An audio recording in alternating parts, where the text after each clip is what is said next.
Hey, everybody. This is Rebecca with Red True Crime, and thank you for tuning in. So, if you see this poster sitting here of Emma Henderson, she is a case that I covered back in September when she went missing. She was a critical missing in September. And then I did a story in December, like right before Christmas, she was found. I talked about that. Now we have more information. So, bear with me a moment, and we will be back.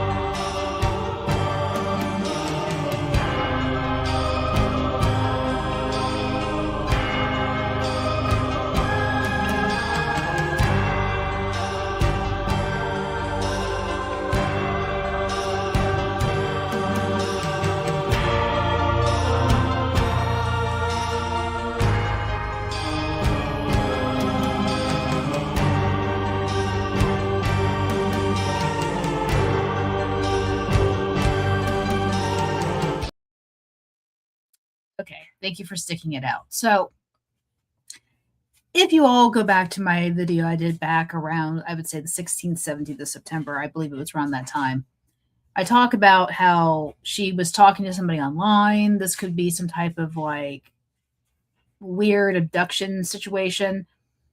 And then as I look more into it as time went on, I'm hearing stories that maybe the aunt was involved. She was in foster care, not allowed to have any type of contact with her family, specifically the aunt, because she was taken from the aunt because the grandmother could not deal with her behavior because mom and dad were in and out of prison for drugs. And I think the mom was out and had reached out to me because she was upset that nobody had told her that her daughter was missing. And then mom, I think, has since gone back to jail. But don't quote me on that part. Well, anyway, make a long story short, there was some, stuff on Facebook. The aunt, I use aunt in quotes, Crystal Routh Foland. Well, she was making, or was it Foland Routh? It's one of the two. Anyway, she was making comments online. So we've got a little bit of that here. Boom. So yeah, one person called me pathetic. They're commenting on my video. Pathetic, preying on a sad situation. If it's not facts, just don't say it. Still praying for y'all, Crystal Routh. And she said, speculation. They're talking about how I always say that you're speculating. This is not, allegedly, whatever. But then, Crystal had reached out to me saying, I want to tell you the real story, what the truth is. I'm worried about my niece. Come, let me talk to you. And I didn't respond to her. Then she started getting a little bit more unhinged on me. So this was her way of discrediting me because she, swore up and down she didn't know where this kid was. So in December, we find out Emma has been found, and they finally just got a hold of Crystal and have charged her with abduction of children, felony conspiracy, and misdemeanor child abuse. And if you go further down into the charging document, it gives you a breakdown as to what was happening. And, she conspired with two other people to lure Emma out of the house and keep her. And the misdemeanor child abuse talks about the state of the house it was in when they found Emma, when the police found Emma. It was drugs everywhere. It was animal feces everywhere. A house was trashed. It was bad. It was very bad. So this one here, this Crystal Routh Foland, there you have it right there. There's her mugshot. Can't be talking smack about me anymore, can we? Since you're the one who had the kid. I love when people reach out to me and say horrible things to me and then kind of come to find out they are the ones who are responsible for the XYZ issue going on in the first place. So there you have it. Crystal Routh Foland and two other gentlemen are responsible for Emma being gone the first time. Now, I did get a message from somebody who said that she had run off again, but I have not gotten any confirmation from anybody that she actually is still missing. So she very well could still be out there again. I don't know. I do know that when she was found at Crystal's house, she was sent to a rehab facility for some time. Did she run away from the rehab facility? Did she run away from another foster family? I don't know. and I don't know if she actually is missing. So, because Greensboro doesn't even have their Crime Stoppers doesn't even have this picture up on their list anymore. So I don't know if the police are just giving up. I don't know. I really don't know. But we do have some updates on some other stuff. Let me pull that out really quick. Okay. So cases I have talked about, we have got some updates in the court system. Oh yeah, I was looking into Crystal's past. Man, chick's got massive drug issues. Very bad, very bad. Let's see. Going through my notebook here. Did this the other day. Okay. So, and I have no glasses. I still got her. Well, let's see. We can't have it. Okay. So here's what we're going to talk about. We now have updates on the T.K. Burton case. He was the man who went missing in the end of July of 2024. Yes, 2024. And body was found in September in Archdale. 4 men have been arrested. And it just was slow going. Like, there was just really not a whole lot of movement. 2 of them made bail, Caleb Teal and Francisco Trejo Gonzalez, I'm sorry. They have been made bail. They have both been charged with accessory after the fact. So there's that. Bo Benjamin Martin, also charged with accessory after the fact. He was given bail, but he was never able to make bail, so he's been in jail this entire time. And Jacob Shane Hill, who has been charged with first-degree murder, was denied bond and is still sitting in jail. So I kept reporting that they were saying, oh, well, trial was going to start December 25th of 2025. Well, that didn't happen. So they got pushed back out. Everything got put into the homicide pool. So now everybody has been moved to jury trial, all 4. So hopefully we'll have some more updates here soon, because it looks like it's now pushing along. Now it looks like they're charging them separately, and they're going to, I guess, try them separately, but they all have to go back to court on the same date. So it's all been moved to December 25th, 2026 for jury trial. So hopefully maybe sometime in 2027, this will actually start and we'll have an idea of what's going on with that. Hazel Foreman.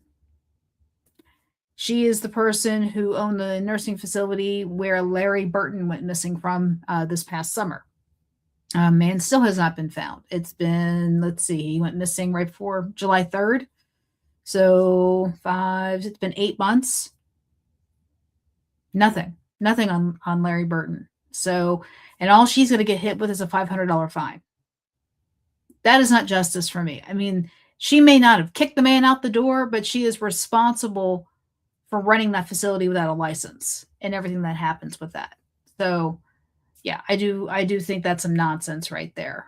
We've got court update on Cecil Brockman. He is the state representative for North Carolina that's out of High Point that was charged with indecency with a child.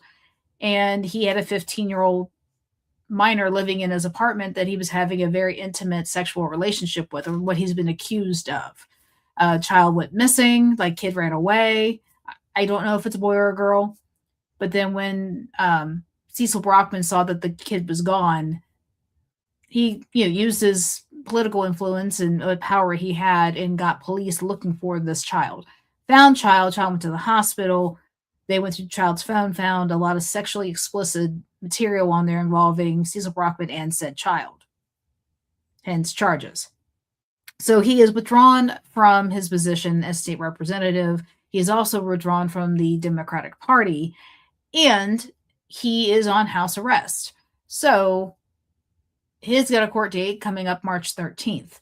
Jason Edward Kohler, the High Point sex offender that was outed by the BAP group, which is Bikers Against Predators, which brought a lot of brouhaha online, basically hating on High Point police. Well, he's still sitting in jail. He also now has a court date on March 13th. And if you remember, he was the one who admitted on camera that he had videos and photos of children and sexual explicit things.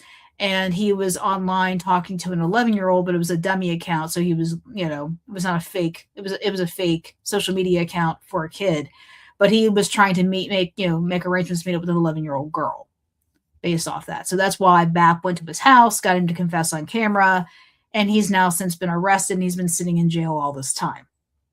And just can't come up with the money to get out because they wanted to get $250,000 bond on him to let him out. So that's where we're at on that. Genesis Nova Reed, the 2-year-old missing out of Enterprise, Alabama. No updates on that case either. Mom is staying numb. She's not talking. She's not giving up anything. But her family, like her sister and some other relatives, are coming to her aid and speaking well of her. I know her sister's been all over social media telling people to back off and stop talking like the baby's dead, and that her sister didn't do it.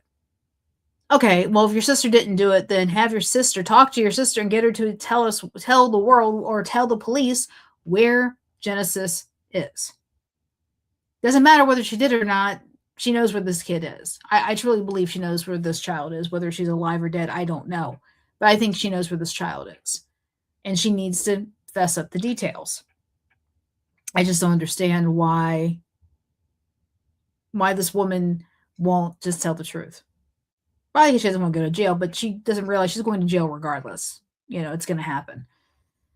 Oh, goodness. I have not checked on the Kata Scott case to see where they're at with Keon King. I know that was moving around. He had lots of charges outstanding for other things. So I don't know if they're even close to even getting into the murder trial of that. And then we've got some more updates on Isaiah Ross. He is the young man who was convicted of murder of Devin Clark, but mistrial on Lyric Woods. So the state was going to recharge him and retry him for Lyric Woods. And they have been having some meetings. So they've got another court date, I think is March 3rd. They're going to meet up again and talk about how this is going to proceed. Because like I said, he's already been convicted and got 35 years for Devin Clark. The jury just could not come to a conclusion on Lyric Woods because I guess the evidence was not clear. They even couldn't do a gunshot residue test because she was shot in the car. And as they explained in the trial, when you're in that kind of a tight spot, closed situation, right, like that, everything's going to have gunpowder residue all over it. So, it's kind of hard to determine where it came from. And I understand that. So there you have it. So those are basically most of the updates that I have at this moment. Now, there has been some more movement on the Celeste Rivas Hernandez case. It looks like they are pinpointing the singer David as a major person involved in this case. I don't understand how he wouldn't have been in this, but, let alone the fact that he had a minor and he was sexually exploiting a minor all this time and her family knew about it. I truly believe they did, is beyond me. Why her parents are not catching charges for any of this is, I don't know. It's crazy. So, yeah, that is moving forward as well. But, yeah, that's all I got. I'm trying to think about this here. No updates on Marissa Carmichael. It's still ongoing. Yeah, and then, we're getting closer and closer to when Carmelo Anthony's case is coming up. Carmelo Anthony. So we'll see on that one. I know they've got some more court dates in April, but I believe the trial is supposed to start in June, like where they're getting choosing a jury and all that is in June. So I will do my best to stay on top of that and give you updates on that case because that one is going to be crazy. It's going to be absolutely crazy because you've got a kid who is claiming self-defense, but per the coverage and per who was there, I don't think they can get away with calling it, self-defense. But I don't know. Like I said, we'll see. I know there's video. we'll have to wait and see what transcribes in court. But I don't think that boy is going to walk away a free man. I don't think he will. I think he will do some significant time in prison, and it's a shame. He's a kid who killed another kid, and it's bonkers. It really is. But yeah, it's just been a long day, everybody. So this is Rebecca with Red True Crime. I'm going to hop off here. Thank you for sticking it out with me and everything, but that's all I got for today. Like I said, Emma Henderson may still be missing. I don't know. But if you see her, call somebody. So only they can tell you whether or not they're still missing. Oh, yeah. Completely forgot about this one. Major one. Michelle Hunley Smith, the 38-year-old mother who went missing 24 years ago from Rockingham County. She was found, and it's made all of the national news, and about how she doesn't want anybody to know where she is. She's alive, she's well, and she left for domestic issues. That's why she left. Well, she has now been grabbed, arrested, and had to pay bond to get out because a DWI or DUI conviction or charge she had back in 2001. So she got picked up for a DWI, and 2 weeks later, never went to court. So she's had an open warrant for her all this time. So they've arrested her, and she is going to go through the charges of that. But if she got a DWI, granted she struggled with drinking, and all she can say is it was domestic issues, and she never changed her name. She lived her life under her actual name. I don't really think she ever really wanted to be around her family anymore, including her children. Didn't even reach out to them. And I've caught some hell on the comments under that for my opinion, saying that, calling her selfish and whatnot. And I'm not going to apologize for that. Because in my experience, people who have severe drinking problems to the point where they get caught with DUIs, to the point where they need help, are selfish individuals. And that is my perspective. You may have a different perspective, and that's all well and good because that is your perspective. But my perspective is people that are severely heavy drinkers, alcoholics, let's just throw it out there, they are selfish individuals. So, but that's my thought on that. So she is now, now we have a little bit more backstory. She was arrested almost a month before she went missing. And, for this DWI, never went to court. Now she's been rearrested, and now she's been charged again. So she has to finish that out.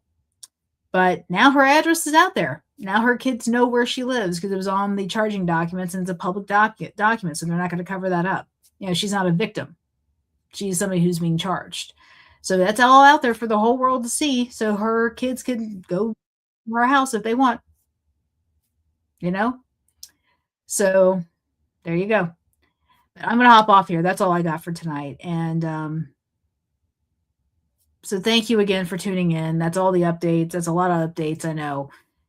But have a good night and be safe. And this is Rebecca with Red True Crime. I'm out. Oh, don't forget to subscribe, like, share, comment, all that good stuff, and sponsor. And that's all I got. Bye.